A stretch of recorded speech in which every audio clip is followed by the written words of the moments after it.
Hey everyone, it's James Lindsay. Welcome to another episode of New Discourses Bullets, where I give a bullet point summary of a single topic within the Woke Marxist movement so you can understand what we're dealing with. Today we contrast what is critical thinking versus what is critical theory.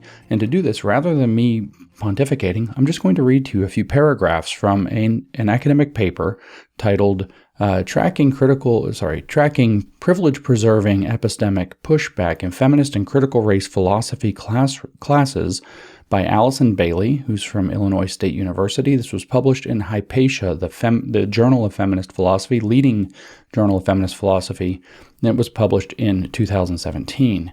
I don't need to actually summarize for you what privilege-preserving epistemic pushback is, beyond saying that it is this idea that if you disagree with the woke, that you're just trying to maintain your privilege. Okay? She has this actually set of a couple of paragraphs here that I make it totally clear without me having to explain it to you what the difference between critical thinking and critical theory are. And of course, they're playing off of the woke are playing off of this use of the word critical in both contexts, which means something different. So they're going to encourage critical engagement. And they may even encourage critical thinking, say in educational materials. And this is what this paper is about, classes, education. But what you're actually going to find is that they're advocating for something different. And Alison Bailey makes it perfectly explicit and clear what the difference is, what she means. And so I want people to hear it. So I'm going to read a couple of paragraphs from kind of about a third of the way through this paper. The section is critical thinking, healthy skepticism, and privilege-preserving epistemic pushback. Philosophers, she says, of education have long made the distinction between critical thinking and critical pedagogy. So critical pedagogy means the critical theory education theory. Okay, so it's critical education theory. It is a critical theory approach to education, both applying critical theory to education and teaching critical theory through education. So it's got two meanings at once. It is Freirean education, if you're following other podcasts that I'm doing on the New Discourses podcast, and some here on the Bullets. Okay, so she's starting out right away, and I'm not going to go deep into this kind of elaborating. I want to read it, but I want to make sure you know all the words. That the philosophers of education have long made the distinction between critical thinking and critical pedagogy. Both literatures appeal to the value of being critical, in the sense that instructors should cultivate in students a more cautious approach to accepting common beliefs at face value. So we're going to hear how the word game works, is what she's telling us. Both traditions share the concern that learners generally lack the ability to spot inaccurate, misleading, incomplete, or blatantly false claims. They also share a sense that learning a particular set of critical skills has a corrective, humanizing, and liberatory effect. As a sidebar, if you've been paying attention to all the podcasts I've been doing recently, when you hear words like humanizing and liberatory, you know you're dealing with a Marxist. The traditions, however, part ways over their definition of critical. So this is your polylogist problem, the multiple meanings to words. Critical is an operative word that has more than one meaning. It's a crossover word. Nicholas Burblis, sorry, I may have said that wrong, and Rupert Burke's comparison of the traditions provides a useful background for my discussion in the next section. The critical thinking tradition, and here's the meat. The critical thinking tradition is concerned primarily with epistemic adequacy. So epistemic means something to do with knowing or knowledge, and adequacy means that you're adequate in your ability to know. So it means knowing what you're talking about. So let me start again, because this is the meat. The critical thinking tradition is concerned primarily with epistemic adequacy. To be critical is to show good judgment in recognizing when arguments are faulty, assertions lack evidence, truth claims appeal to unreliable sources, or concepts are sloppily crafted and applied. For critical thinkers, the problem is that people fail to, quote, examine the assumptions, commitments, and logic of daily life. The basic problem is irrational, illogical, and unexamined living. And she cites the same source for that quote, the Burblis and Burke. In this tradition, sloppy claims can be identified and fixed by learning to apply the tools of formal and informal logic correctly.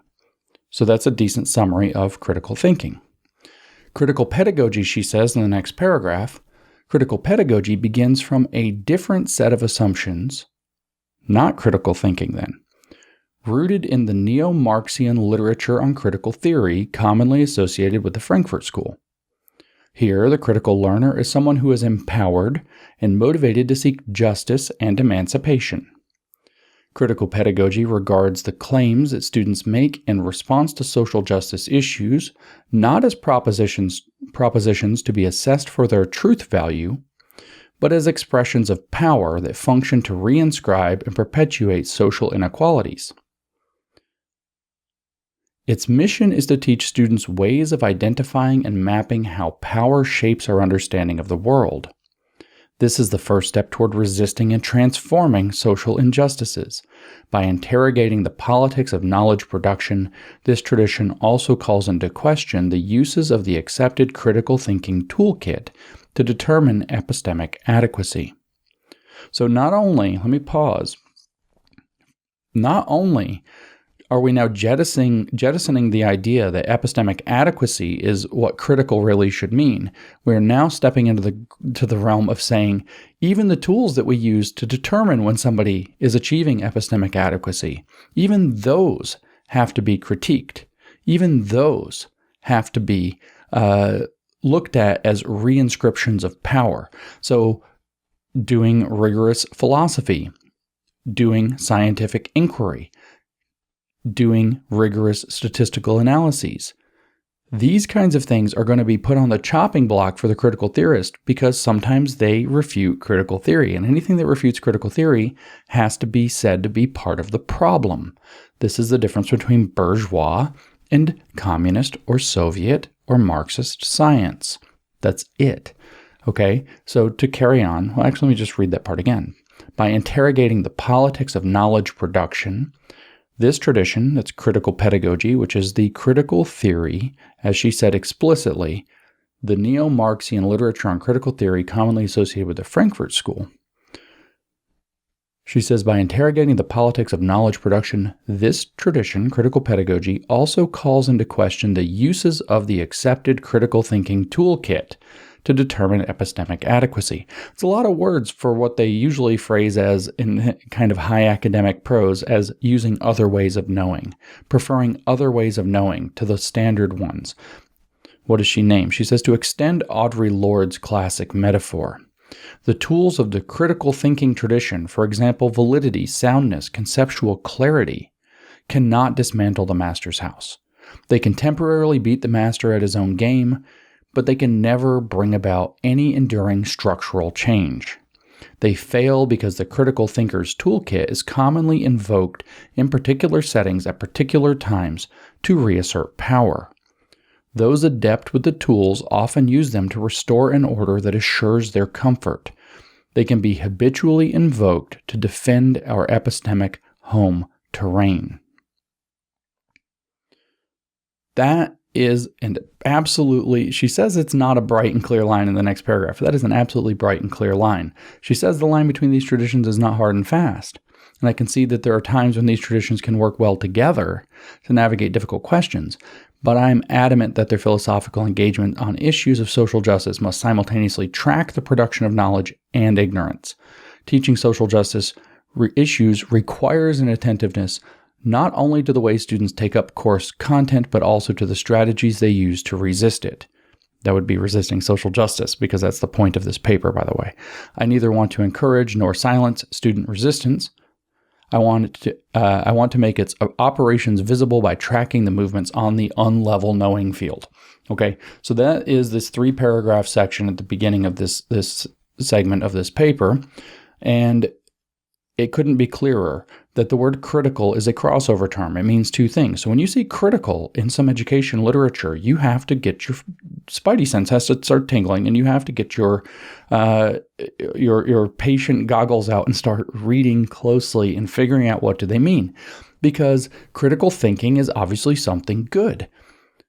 To be critical is to show good judgment in recognizing when arguments are faulty, assertions lack evidence, truth claims appeal to unreliable sources, or concepts are sloppily crafted and applied. But that might not mean critical thinking. It might mean critical pedagogy or critical theory, which begins from a different set of assumptions. In other words, it doesn't care about epistemic adequacy. It doesn't care about knowing what it's talking about. Those assumptions are rooted in the neo-Marxian literature on critical theory, commonly associated with the Frankfurt School. Here, the critical learner is someone who is empowered and motivated to seek justice and emancipation. It regards the claims that students make in response to social justice issues not as propositions to be assessed for their truth value, but as expressions of power that function to reinscribe and perpetuate social inequalities. Okay? Completely different goals. Critical thinking, very good. We should be teaching that. Critical pedagogy, critical education theory, critical theory. Different set of assumptions that does not care, and in fact, takes our assumptions about what we consider valid ways of getting to the truth and says we don't care about the truth. We don't care about those ways. If those ways give us answers that we don't want, they're just working to reinscribe our own power dynamic and our own home terrain, to defend our home terrain. She even says that explicitly. They fail because the critical thinker's toolkit is commonly invoked in particular settings at particular times to reassert power. That's a big, tricky word. And if you start looking through education documents, you're going to find that word critical engagement, critical this, critical that, critical everything, all over the place. Sometimes it'll be critical thinking, and you're going to have to look very closely because it doesn't necessarily tell you which one. If you see critical engagement, however, you can be sure that what this means is we're going to throw out the truth and we're going to play the neo-Marxist power game with your kids. That's a very important distinction. And so I hope it's added clarity to hear in the education theorists' own words, and the critical theorists' own words, that there is an absolute bright line, clear difference between critical thinking and critical pedagogy or critical theory. They are not the same thing, and the word critical is the word game. So you have to be very attentive, very careful around that.